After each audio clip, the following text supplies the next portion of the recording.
सभी का Bihari quest GS research centre में स्वागत है। आज का जो आर्टिकल है काफ़ी इंपॉर्टेंट है, आप आर्टिकल यहाँ पर पढ़िएगा। दुग्ध व्यवसाय में महिलाओं के लिए विकास के व्यापक अवसर। आर्टिकल काफ़ी इंपॉर्टेंट है और इसमें हम ढेर सारी चीज़ें आज सीखने वाले हैं। सबसे पहले ये आर्टिकल आपको मेंस में काफ़ी हेल्प करेगा। अगर आप एलाइड सर्विसेज की तैयारी कर रहे हैं तो वहाँ पर एक ऐसे आता है लिखने के लिए, हिंदी में भी आता है, इंग्लिश में भी आता है, तो ये दोनों जगह आपको काम करेगा। इसके साथ शुद्ध अशुद्ध हिंदी भाषा में कई एरर देखने को मिलते हैं, इंग्लिश में भी एरर आते हैं, तो वहाँ पर भी आर्टिकल आपको हेल्प करेगा। यहाँ से मैं 2 वर्ड पहले आपको सिखाना चाहूँगा। पहले तो व्यवसाय को देखिए, व्यवसाय कैसे लिखा गया है। तो व्यवसाय जो है आपके सामने लिख कर रखा है व्यवसाय, इसको अच्छे से लिखने का प्रयास करिएगा, यह आपके लिए इम्पोर्टेंट है। यह आ गया। उसके बाद यहाँ पर व्यापक लिखा हुआ है, इस व्यापक को भी आप लोगों ने बड़े ध्यान से देखना है कि किस तरीके से लिखा व्यापक। आई थिंक आप अच्छे समझ गए कि व्यापक कैसे लिखा है और साथ में व्यवसाय कैसे लिख के रखा है। जब आप ये दोनों चीज़ें समझ जाते हैं तो फिर पहले हम इस आर्टिकल को मेन पर्सपेक्टिव से देखेंगे, उसके बाद इसे प्री के पर्सपेक्टिव से भी देखेंगे, तो दोनों बिंदु आपके सामने रखे जाएंगे। तो इस आर्टिकल पर जाने से पहले मुख्य बिंदु मेंस के लिए भौगोलिक दृष्टिकोण। हिमाचल प्रदेश का भौगोलिक दृष्टिकोण जो है वो दुग्ध उत्पादन के लिए अति महत्वपूर्ण है। आप बोलेंगे भौगोलिक दृष्टिकोण क्या होता है, तो भौगोलिक दृष्टिकोण में हिमाचल प्रदेश की भौगोलिक स्थिति देखेंगे। अगर आप पूरे ग्लोब को देखें तो ग्लोब का जो ये नॉर्दर्न वाला पार्ट है उसमें हिमाचल बसता है, नॉर्दर्न हेमिस्फीयर, जिसको उत्तरी गोलार्ध कहते हैं। आई थिंक आप अच्छे समझ गए। अगर हम हिमालय के दृष्टिकोण से देखें हिमाचल प्रदेश को, तो हिमालय के वेस्टर्न पार्ट में बसता है और हिमालय के वेस्टर्न पार्ट में हमारा हिमाचल प्रदेश बसता है। हिमालय की जब आप बातचीत करेंगे तो हिमालय के वेस्टर्न पार्ट का डिवीजन 3 छोटी छोटी ब्रांचेस में होकर रखा है। एक को शिवालिक, दूसरे को मध्य हिमालय और तीसरे को ग्रेट हिमालय कहते हैं। इस वजह से हमारी क्लाइमेट जो है कहीं ना कहीं इन फैक्टर की वजह से प्रभावित होती है, मौसम इन फैक्टर की वजह से प्रभावित होता है। जब आप इन सारी चीज़ों को पढ़ बैठते हैं तो यहाँ का जलवायु, मौसम और जो वर्षा का स्तर है इन फैक्टर पर निर्भर करता है। हमारा जो लॉन्गिट्यूड या लैटिट्यूड है वो तो प्रभावित करता ही है, साथ में जो ऊंचाई है वो भी क्या करती है, क्लाइमेट को प्रभावित करती है, मौसम को प्रभावित करती है, वर्षा के स्तर को प्रभावित करती है। जब आप ये चीज़ें पढ़ बैठते हैं तो भौगोलिक दृष्टिकोण से हमारे प्रदेश के अंदर कहीं ना कहीं दुग्ध व्यवसाय महिलाओं के विकास के लिए व्यापक अवसर है। आपको इसको कैसे समझना है, तो पहली बात करूं मैं, तो आप ध्यान से जब पढ़ेंगे तो हमारा हिमाचल प्रदेश जो है एक पहाड़ी राज्य है, पहाड़ी राज्य है और इस पहाड़ी राज्य का अपना कल्चर है, अपनी यूनिकनेस है और इसके साथ ही यहाँ पर अलग अलग जाति और धर्मों के लोग रहते हैं, ये आपको अच्छे से पता है। कई कबीलाई परिवार यहाँ पर देखने को मिलते हैं। तो इस पहाड़ी क्षेत्र में जो 70% जनसंख्या है वो कहाँ पर रहती है, आपके लिए प्री पॉइंट ऑफ व्यू से काफ़ी इंपॉर्टेंट क्वेश्चन है। 70% जो पॉपुलेशन है वो कहाँ पर रहती है, वो आपकी जो है गाँव में रहती है। आपको इसको अच्छे से याद रखना। और बची हुई जो पॉपुलेशन है वो फिर अर्बन और साथ में सिटीज़ में रहती है, मतलब जो अर्बन एरियाज़ है और सिटी के साथ में लगने वाले एरियाज़ है वहाँ पर रहती है। तो 30% लगभग कहाँ पर रहती है, फिर शहरों में रहेगी।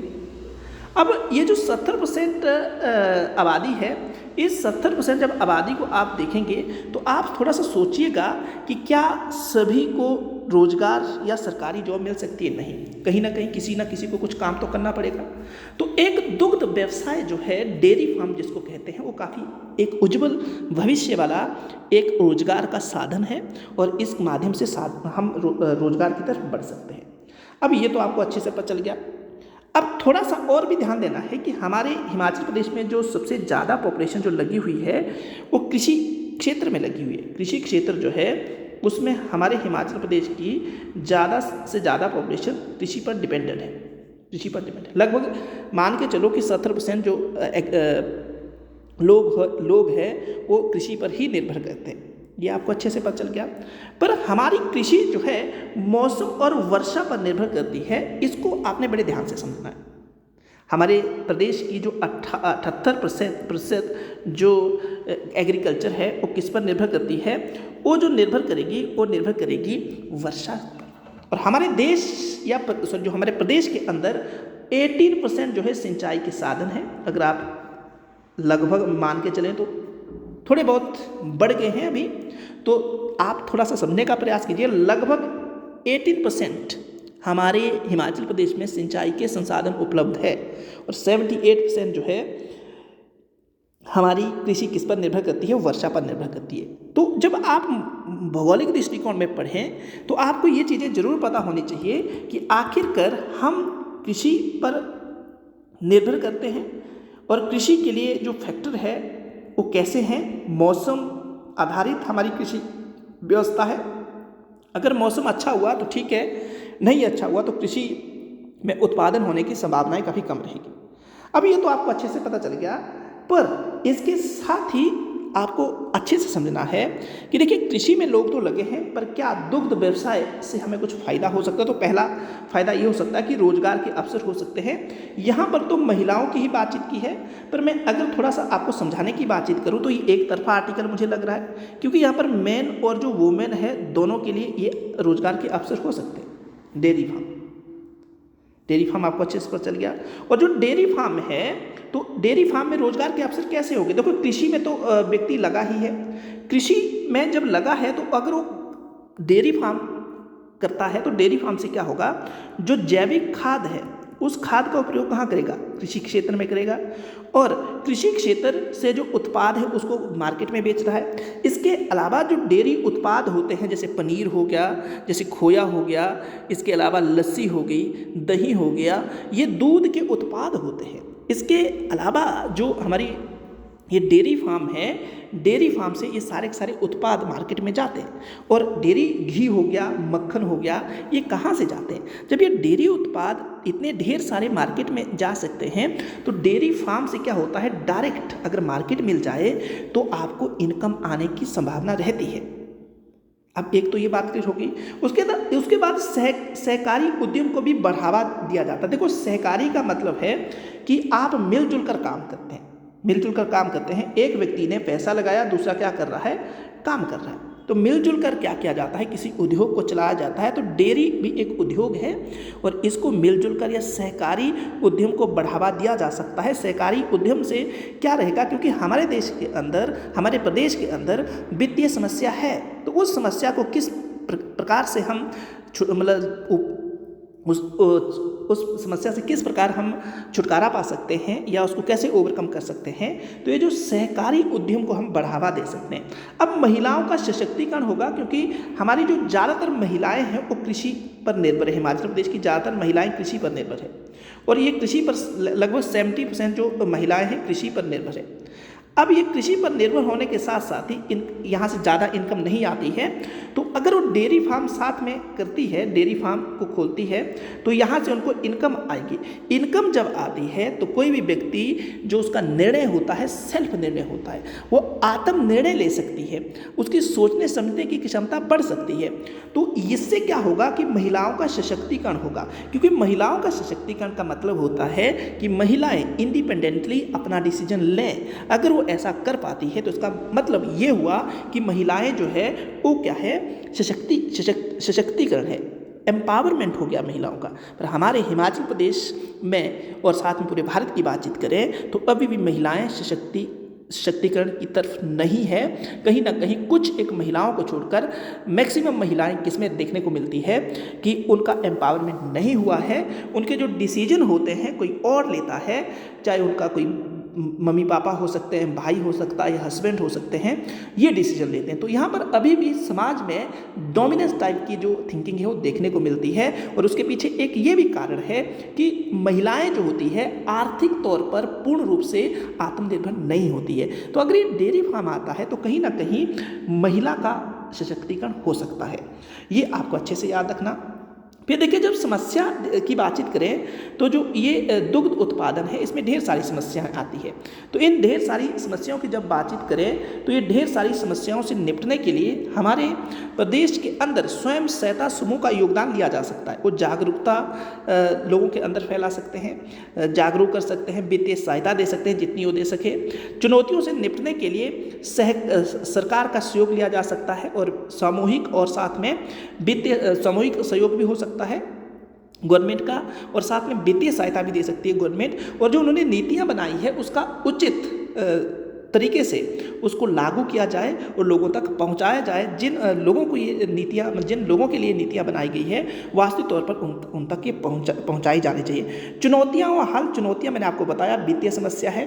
वित्तीय समस्या के साथ साथ ही जो भवन या आवास जहाँ पर इनको रखना है वहाँ की दिक्कत है। चारे की दिक्कत आती है, क्योंकि एक जो व्यक्ति है कृषि में जो इंटरेस्ट रहता है उसके पास चारे के लिए भी पैसे नहीं रहते हैं। और दूसरी बात क्या रहती है, मान लो उसने पशु खरीद लिया है, जो गाय होती है उसको खरीद लिया, और बीच में जब वो दूध देना बंद करेगी तो बीच वाला जो पैटर्न होता है उस वक्त आर्थिक बर्डन ना बने वो किसी किसान के ऊपर, या किसी जो कोई भी व्यक्ति इस उद्योग को चलाता है, तो उसमें भी इस सरकार को सहयोग करना चाहिए, या उस दौरान उसे कुछ एक मतलब कहीं ना कहीं छूट दे देनी चाहिए, चाहे चारे की हो, चाहे मान लो कि कुछ ना कुछ उस वक्त सरकार को कहीं ना कहीं सहयोग देना चाहिए। स्वयं सहायता समूह को भी इसमें सहयोग करना चाहिए, जिससे कहीं ना कहीं ये डेयरी फार्म जो है हर एक गांव तक ही पहुंच सके, क्योंकि ये काफ़ी बड़ी समस्या रहती है। उसके बाद सफाई की भी सुविधाएं नहीं देखने को मिलती है, क्योंकि अगर आप गाँव की बातचीत करें तो वहाँ पर सफाई की व्यवस्था उचित तरीके से नहीं होती है। जहाँ पर पशुओं को रखा जाता है तो उससे भी क्या होता है कि कहीं ना कहीं पशु को दिक्कत आती है, बीमारियां फैलने की ज़्यादा समस्या रहती है। तो इसके लिए जागरूक किया जा सकता है। ये कहीं ना कहीं चुनौतियां, ये समस्याएं हैं जब डेयरी फार्म को शुरू किया जाएगा। और चिकित्सक की भी कहीं ना कहीं पूरी तरह अगर हम बातचीत करें तो जो चिकित्सक है वो भी, पशु चिकित्सक जो होते हैं वो हर एक जगह पर उपलब्ध नहीं है। तो उसके लिए भी गवर्नमेंट की साइड से ये काम किया जा सकता है, क्योंकि हर जगह ऐसा नहीं है कि जो वेटनरी की फैसिलिटी है वो आपको उपलब्ध देखने को मिलेगी, ऐसा नहीं है। और दूसरी बात क्या रहती है कि रोड की कनेक्टिविटी भी एक बड़ी समस्या है, और जिससे क्या रहता है कि कोई पशु बीमार हो जाता है उसको ले जाने में काफ़ी दिक्कत रहती है। जो हिमालय रीजन है वो तो रहेगा, क्योंकि ये तो टोपोग्राफी है, पर इसको तो ओवरकम नहीं कर सकते हैं। पर जो अन्य समस्याएं थी उसको कहीं ना कहीं सुलझाया जा सकता है, कि जो टोपोग्राफी है, जो हमारा ज्योग्राफिकली जो लोकेशन है उसको तो हम कैसे चेंज कर सकते हैं, पर अन्य जो मैंने समस्याओं की बातचीत की उसको हम हल कर सकते हैं। तो ये था आर्टिकल की कैसे हम एक मतलब दुग्ध व्यवसाय से रोजगार की तरफ जा सकते हैं। और रोजगार अगर मिलता है तो ये एक व्यक्ति नहीं, इसमें ढेर सारे व्यक्ति लगेंगे। आमूल जो है एक सहकारी उद्यम था, जिसका अभी पूरे मतलब भारत में इसका जिक्र किया जाता है, और ये कोऑपरेटिव जो सिस्टम था उसका एक अच्छा सा एग्जाम्पल था।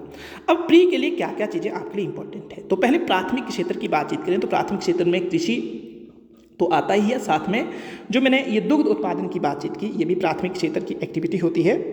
इकोनॉमी की दृष्टि से इसको देखने की ज़रूरत है। फिर हिमाचल प्रदेश में कृषि का कितना % वर्षा पर निर्भर है तो मैंने आपको बता दिया है, आपको अच्छे से पता चल गया।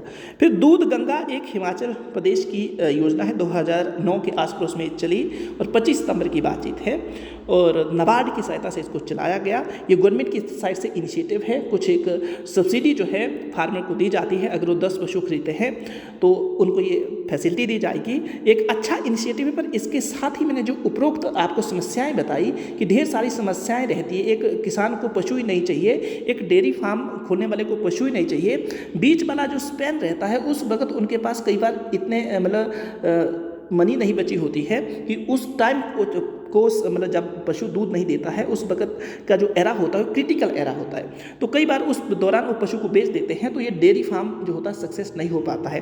तो कहीं ना कहीं ये एक समस्या है। गवर्नमेंट साथ में स्वयं सहायता समूह या अन्य जो प्रशासनिक इकाइयाँ हैं वो इस तरफ अगर नज़र दें तो कहीं ना कहीं क्या हो सकता है कि हमारे हिमाचल प्रदेश में रोजगार के संसाधन उपलब्ध हो सकते हैं।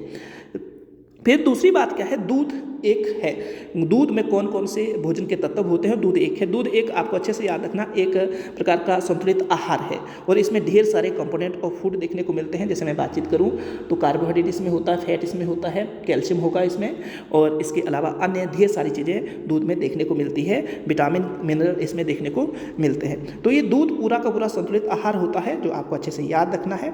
और मैं आपको जानकारी दे दूँ, ये था हमारे मतलब गिरिराज का एक आर्टिकल जो मैंने आपको बताया कि कैसे हम इसके थ्रू आत्मनिर्भर बन सकते हैं, कैसे हमारा समाज एक आर्थिक सुदृढ़ बन सकता है, और किस तरीके से रोजगार के संसाधन हम उत्पन्न कर सकते हैं। क्योंकि सभी को सरकारी जॉब नहीं मिलेगी, कुछ एक व्यक्तियों को कहीं ना कहीं काम करना पड़ेगा। तो इस तरीके से हम क्या कर सकते हैं, अपनी हिमाचल की इकॉनमी को आगे ले जा सकते हैं, जिससे फिर राष्ट्र की इकॉनमी में भी क्या होगा, मतलब ग्रोथ देखने को मिलेगी। तो ये आर्टिकल था। इसके अलावा यहाँ पर आप इस जो आर्टिकल की इमेज, मतलब जो ये जहाँ से मैंने ये आर्टिकल था जहाँ से मैंने की पॉइंट उठाए हैं, आप यहाँ से देख सकते हैं कि दुग्ध व्यवसाय में महिलाओं के लिए विकास के व्यापक अवसर। ऐसे नहीं कि महिलाओं के लिए, मैं फिर यहाँ पर ये बात जरूर कहना चाहूँगा कि राइटर ने जैसे लिखा है तो कहीं ना कहीं एक तरफा इसलिए इस आर्टिकल को किया है क्योंकि महिलाओं को ज़्यादातर ये मतलब डेयरी फार्म में इंडल्ज किया जाता है। पर अब पंजाब के एरिया में जाएंगे, हिमाचल प्रदेश की बातचीत कर रहा हूँ, पर पंजाब के एरिया में जाएंगे तो कई पुरुष जो है इस काम को कर रहे हैं। तो इससे क्या होता है, रोजगार के संसाधन उत्पन्न हो सकते हैं। ये दोनों के लिए, पुरुष और महिलाओं के लिए रोजगार के व्यापक अवसर देता है। तो आई थिंक आपको ये आर्टिकल अच्छे से पसंद आया होगा। आप अगर पसंद आया तो इसको लाइक करिएगा, कमेंट कीजिएगा।